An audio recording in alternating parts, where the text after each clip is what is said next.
Ready? And 3, 2. All right, so today we're going to talk about who controls voice in the artistic community, particularly surrounding minority groups. So like LGBTQ plus community, colored people, and generally anyone who doesn't really like have a voice in art and in theater and in music and all things like that. So we'll talk about how we relate particularly to art in the gay community. Yeah, well when I was growing up, like I was in a high school band and like my middle school band, and it was very welcoming to the queer community and like as well as like other minority groups, and it was just like huge space where everybody could feel safe, and it was very welcoming and supported. And not to mention like my band teacher was a very strong black woman, and she ran it really well.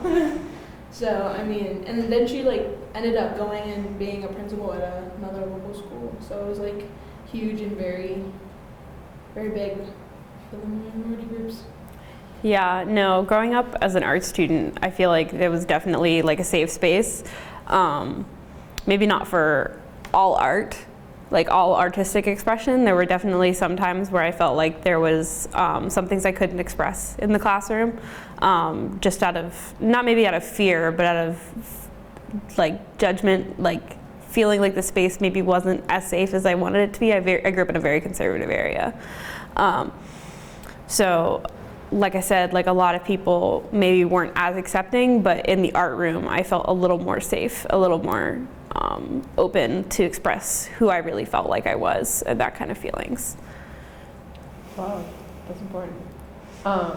Similarly, I went to middle school and high school with her, and we were also in band together. And band just in general was so connecting. Like the fact that there were many queer people in our band and people of color, and just generally people who were different in our school, connecting over music was so powerful. Creating something like that is so connecting, especially because I mean our high school band was really good. Like they came to see us at football games. We got ones across the board when we went to assessments. Like we were a good band.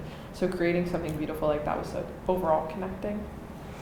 Yeah, so going on to first solution, we feel like that one solution to making a safe space and making a space for queer and other minority groups is to open museums and spaces where anyone can submit anything.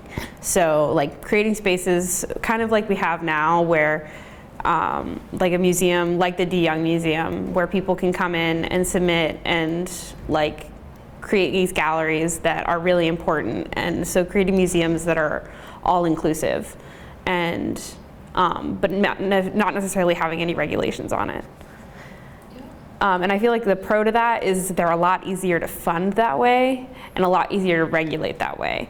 And so we can have like spaces where everyone is included and everyone can come and enjoy the space, and maybe they get more funding so that it's more accessible to the public.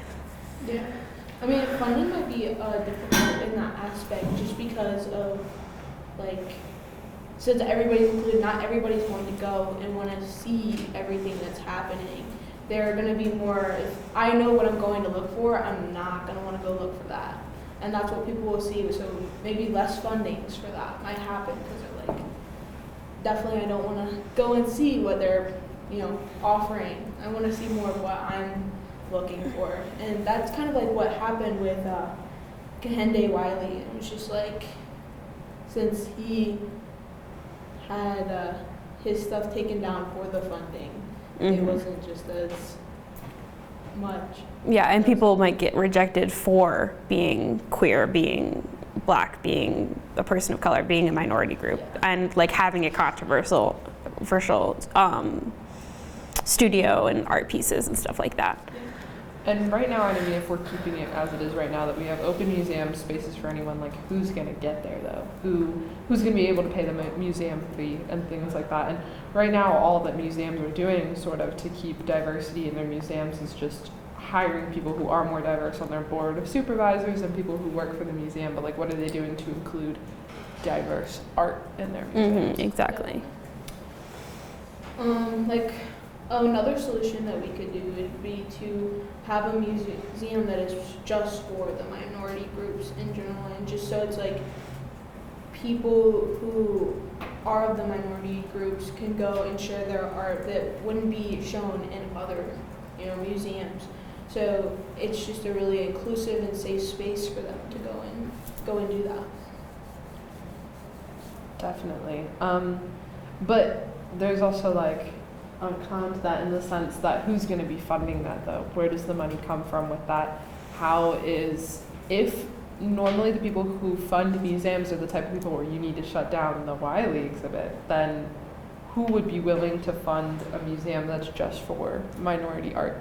Even though that's what's important is having safe spaces, because as we talked about before, like a lot of times we think we need to educate the people who don't understand, and while that's true, that's way harder to do. And I think that a lot of the focus has been, how do we educate the white people? How do we educate the white people? When I think that we're ignoring that we need to also create a safe space for minorities first. Before we end up educating, we need to make sure that the people that are being hurt the most from these systems are being taken care of, which is why, for option 2 of like having a museum just for minority groups is pretty important. And another con of that would be accessibility, because like who has access to these museums is the big question. And like you were talking about, you said at the Wiley exhibit you saw a lot of older white women, and I mean there were a few people of color there, and that was really amazing to see, but there were a lot of just older white people just walking through, and I don't think they really, I mean some of them probably did, but maybe not grasp the severity of, especially if they weren't listening to the audio tour and like getting all the information and all that kind of stuff. And location is a big problem with that too, because you can open an exhibit like Kehinde Wiley in places like San Francisco, but you probably couldn't in a place like Alabama. Yeah, definitely. And like not to like piggyback off that, but when you go from the Wiley pieces and then go into like where it was like more focused on like the African art, it was just like no one was there. Like you'd see a couple people, but not a lot of people were stopping to go and see all of it. And there weren't audios, like places to go and like know about what they were talking about. It was more just everything was visual and not, you could listen to anything. Yeah, the accessibility wasn't there. Yeah. So for like a third solution, we could have museums, they have to have a diversity quota, like they have to have art that is from minority groups at all times. And a pro to that would be there would be more diversity art in mainstream spaces. So in DC, the Smithsonian's, if they did have a diversity quota, then you're forcing those people who normally would just go to the Smithsonian for, the echo chamber to influence their own thoughts, but now they're being forced to see these exhibits that bring up those hard, difficult conversations. Yeah.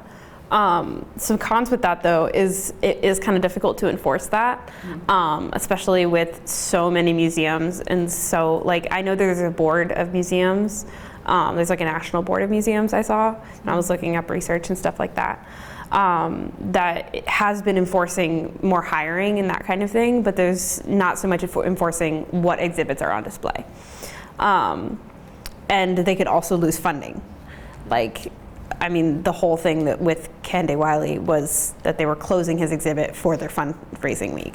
And it's like, you have to think about why. And another thing that I brought up while we were talking was who is making money off of these exhibits?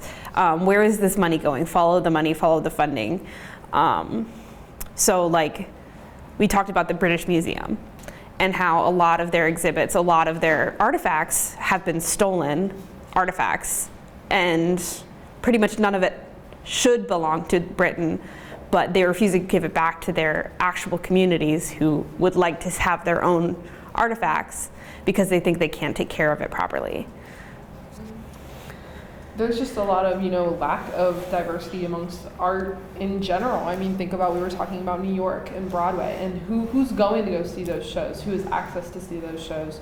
Who can pay those really expensive tickets? And I mean, Only rich people. only No, rich I know. people. It's like Literally. only rich people. And I even looked up, apparently 85.4% of major museums belong to white artists, and then 87.4% are by men and owned by men. So what we found is that like art especially is kind of for the elite. So Yeah. So obviously solution 2, solution 3 is the ideal. yeah. Like to kind of incorporate it everywhere and all the time so that people are forced to confront their biases.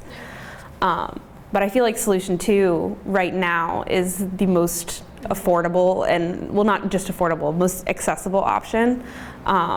Because when we start creating these spaces, these safe spaces in communities like San Francisco, we can start to move closer to places like Alabama and in the Deep South, where maybe these museums aren't being built and aren't being funded. Absolutely. I definitely believe that 3 is the overall goal, but 2 is just gonna have to roll for now so we can get people more interested and more willing to fund places that are definitely all together and we're all together looking for one thing. And just take care of our minority groups. They're not being taken care of. And that's like the goal right now. That's what we need. And that's where, and art is connecting. So Yeah, that's all exactly. important. Yeah. Awesome.